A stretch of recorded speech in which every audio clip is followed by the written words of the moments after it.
Thanks very much for the intro, and thanks for the opportunity. I must say, as I stand here, I feel a little bit of an imposter syndrome, being one of the very few outsiders within a very, very impressive group of Afghans and others who probably know the context much better than I do. So that's that caveat. And I shan't speak for anything like 20 minutes because it'll make more time for questions, which will be much more interesting than me droning on. And I assure you that the ideas I discuss and the activities I present are the fruit of collaboration with many Afghans that has been my privilege to work alongside and learn from over 3 decades of working in the country.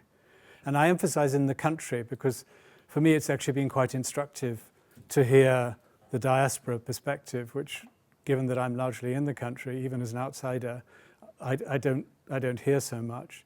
So with no apology, I'm going to give you a kind of a fairly brutal view of from the inside out. I'm not going to make, hopefully, too much politics of it, but I think hopefully it'll help to explain, A, what is possible, and to some extent the reality on the ground. I think we've heard some very interesting realities earlier on, so I've learnt from that.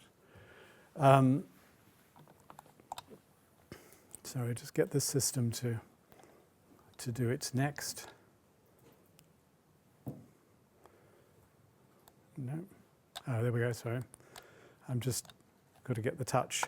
Drawing on Dr. Bazia's insightful conference introduction, I hope to be able to illustrate how Afghanistan is more than a conflict zone, which leapt out of the page at me as somebody who lives there, and that despite decades of insecurity and hardship, its people possess a more nuanced understanding of the value of their rich cultural and diverse cultural heritage than I believe is generally recognized, at least for outsiders. But I think this morning we've heard some very interesting insights in terms of the value with which cultural heritage is held. This despite what I believe to be the very mixed legacy of the cultural realm after 2 decades of international engagement, with engagement very much in parenthesis, during which the vulnerability of the country's heritage was often misrepresented, I feel, and frequently weaponized. Even 3 years after the demise of the Republic, it feels at times as though the cultural landscape remains fiercely contested. And this has an impact on those of us working in the country, primarily Afghans, of course, as I shall explore in the context of some recent conservation projects. Few would question that Afghanistan's cultural heritage has long been vulnerable, due largely to the conflict and insecurity that's prevailed for decades, long before 2001 too, dare I say. This came to the fore in 2001, this familiar image of this rather ghostly niche in Bamiyan with the damage to the Buddhas in Bamiyan, an act that has since been sadly become emblematic for some of the state of the Afghan culture.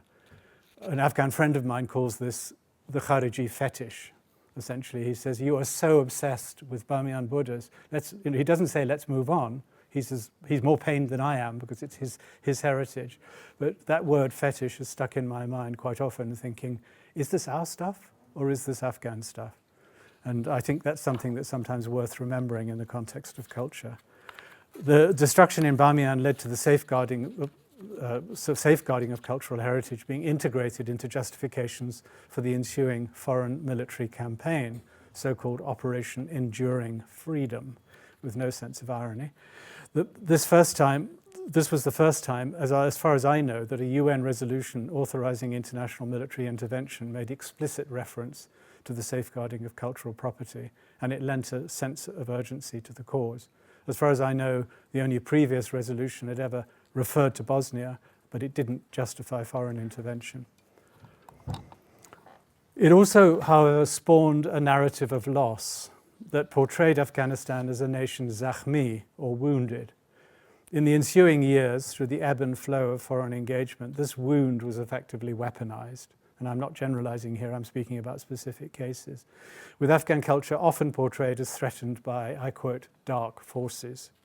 Government officials and their foreign sponsors would routinely assert that archaeological sites, monuments, artifacts, and cultural practices had to be protected by good, i.e. enlightened Afghans, from bad, i.e. intolerant Afghans. This laid the ground for many a cultural initiative to be aligned with the military campaign, whose goal, of course, was to eliminate the baddies. There is, of course, nothing new to threats about cultural heritage in the context of a conflict by actual or would-be invaders, as well as by Afghans themselves. Remember the Ghaznavids, in case, we get too self-pitying about this.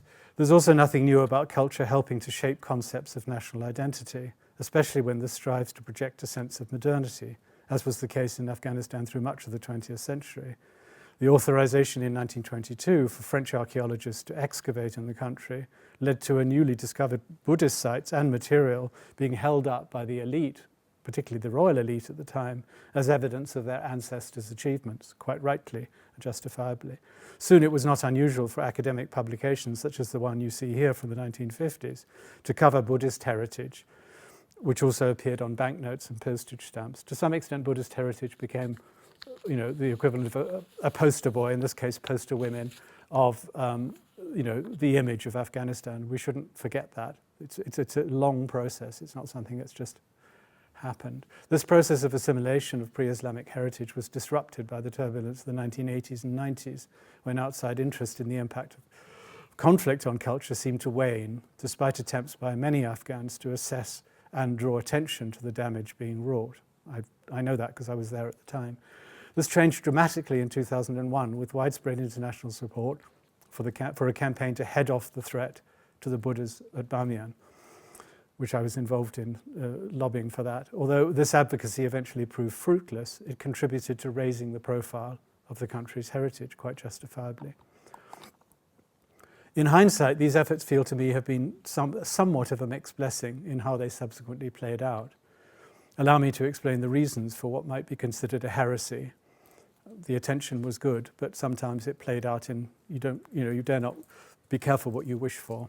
In the early years of the foreign intervention, donor funds tended to be directed to activities that aligned with the goals of the international coalition, often with little distinction between military and civilian objectives. In the context of a brutal war, this inevitably rendered such sites and activities, some of them, vulnerable to attack from both sides, not just from the dark forces, dare I say.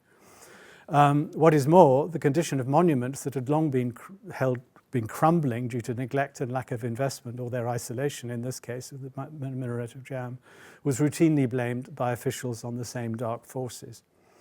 Sites that were intact or undisturbed tended to be deemed at risk if they lay outside areas of government control. I know that from first-hand experience.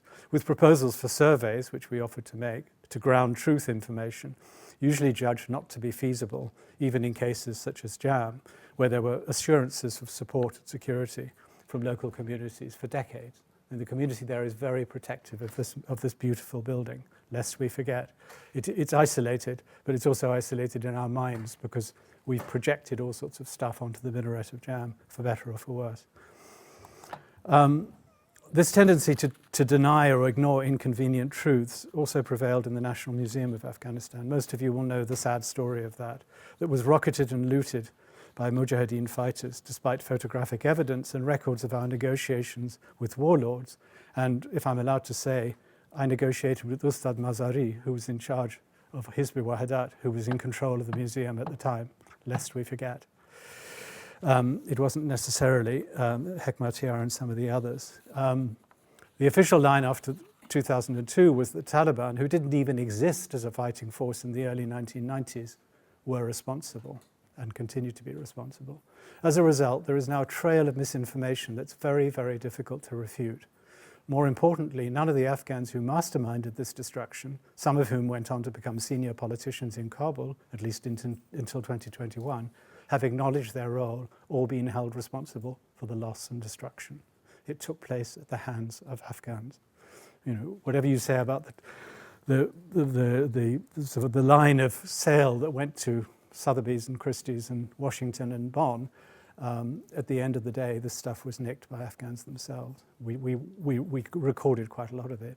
How on earth can we therefore expect future generations of Afghans to understand their cultural heritage or value it if we are ourselves, mea culpa, complicit in distorting facts for purely political ends? And this is in the context of the museum. This pattern of peddling alternative facts has operational consequences for those still working on the ground, as myself and my Afghan colleagues, as we experienced during our conservation of 2 Buddhist stupas.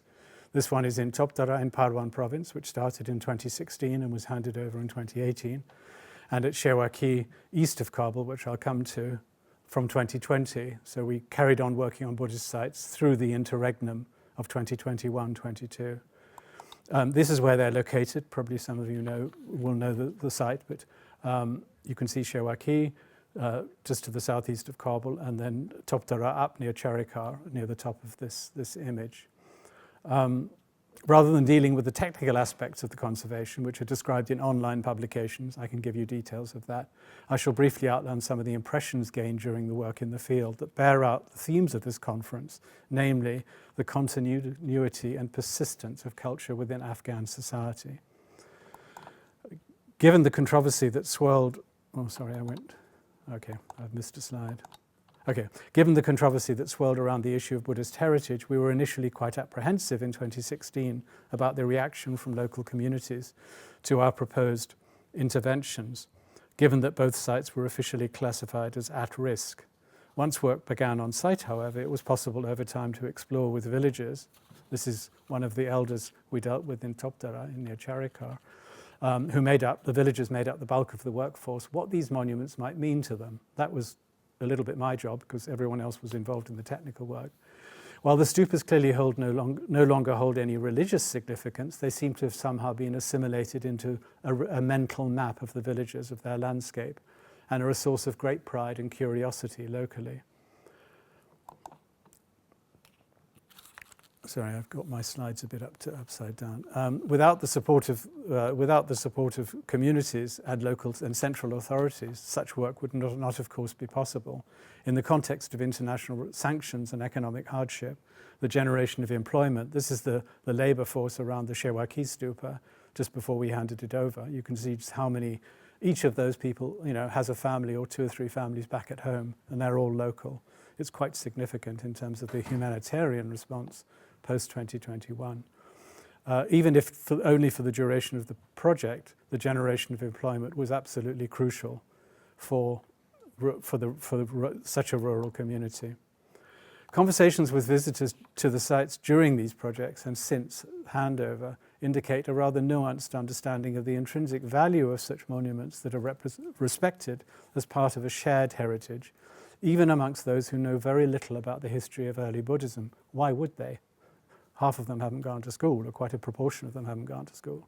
The notion that such heritage is inherently at risk because it is not Islamic is not borne out by our experience. In fact, villagers who live near historic sites, be they Islamic or Buddhist, have in many cases strived over generations to protect them to the best of their ability, often in the midst of conflict.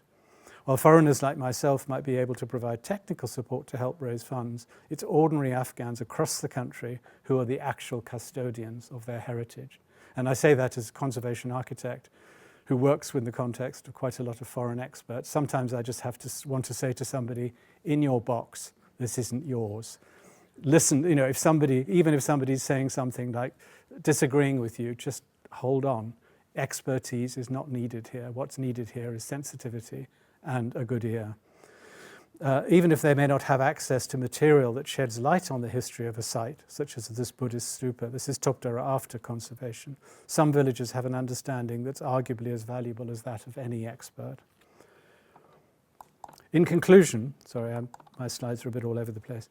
In conclusion, we need to move on from portraying culture as a site of contest and recognise that it's a resource shared by all communities in the country who have, I think, I would say, with hand on heart, a much more nuanced understanding, particularly of this whole issue of Buddhist heritage, than I would ever have expected, given that I was coming from a position of, the conservation thing, Buddhist heritage equals vulnerability. It's so much more complicated than that. And there's a real sense of ownership amongst these communities. There's a real danger in exaggerating the sense of vulnerability, especially in the context where ordinary Afghan perceptions of the diversity and richness of their heritage is much more sophisticated than some may wish to acknowledge. Again, what is heritage? It could be folklore, it could be all number of things. I mean, I'm talking as an architect, But even in the field of physical material culture, we've got a lot to learn about how people embrace, understand, observe, maybe a little bit standoffish, or perplexed by their cultural heritage, but it's theirs, and we've really got to acknowledge that. The challenge is to ensure that the young generation is able to inherit both the physical heritage, but also an understanding of its value. There is, however, a great deal of work still to be done. This is our host community, and in the background you can see in the distance the completed Shewaki stupa. So we did it for these kids. Thank you.